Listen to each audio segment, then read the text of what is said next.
रशियाचे राष्ट्राध्यक्ष पुतीन भारत दौऱ्यावर भारतात उतरताच पुतीन यांची पंतप्रधान मोदींना गळाभेट। भारत रशिया दरम्यान संरक्षण सहकार्य वाढण्याची अपेक्षा।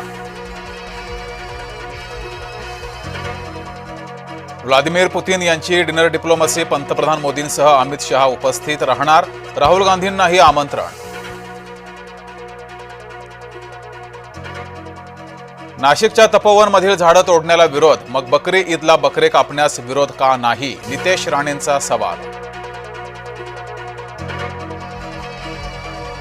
तपोवनमधील वृक्षतोडीबाबत सरकारनं दिशाभूल करू नये, कोण काय म्हणालं याचं घेणं देणं नाही, अभिनेते सयाजी शिंदे यांची प्रतिक्रिया।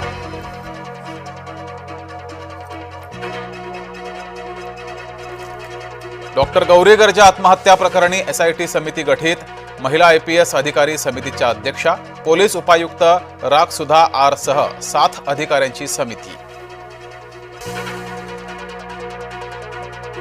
तपोवनातील वृक्षतोडीवरून ठाकरेगड आक्रमक, साधूंच्या जागा देण्यासाठी झाडं तोडणं चुकीचं, माजी महापौर किशोरी पेडणेकर यांचं वक्तव्य। शीतल तेजवानीला 8 दिवसांची कोठडी, पुणे कोर्टाकडून 11 डिसेंबरपर्यंत पोलीस कोठडी। मुंडवा कथित जमीन गैरव्यवहार प्रकरणात शीतल मुख्य सूत्रधार। पार्थ आणि आमेडियाचा उल्लेख गुन्हा नोंदीत हवाच, सामाजिक कार्यकर्त्या अंजली दमानी यांची मागणी।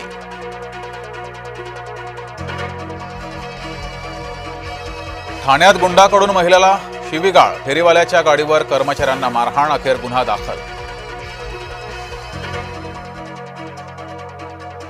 नाशिकमध्ये जिवंत माणसांना केलं मृत घोषित केल्यामुळे मतदार याद्यांमधून नावं वगळली। नावं वगळताना जिवंत माणसांची जोडली मृत्यू प्रमाणपत्र।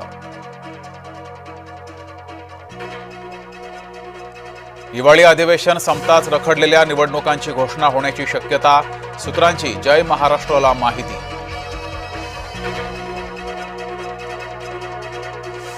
मतदान केंद्राबाहेर रोहिणी खडसे आणि पोलिसांमध्ये बाचाबाची, शिवसेनेच्या कार्यकर्त्यांची गर्दी पांगवण्यासाठी रोहिणी खडसे आक्रमक।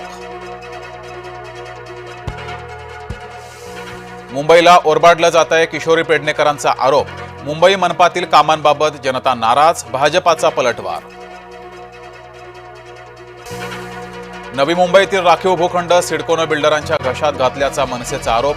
मनसेकडून नेरूळमध्ये धरणं आंदोलन, सिडको आणि सरकारचा निषेध। सोलापूर तुळजापूर महामार्गावर भीषण अपघात, ताबा सुटल्यानं कार रस्त्यालगतच्या लोखंडी खांबाला आदळली, 2 जण जागीच ठार, इतर 2 जण जखमी।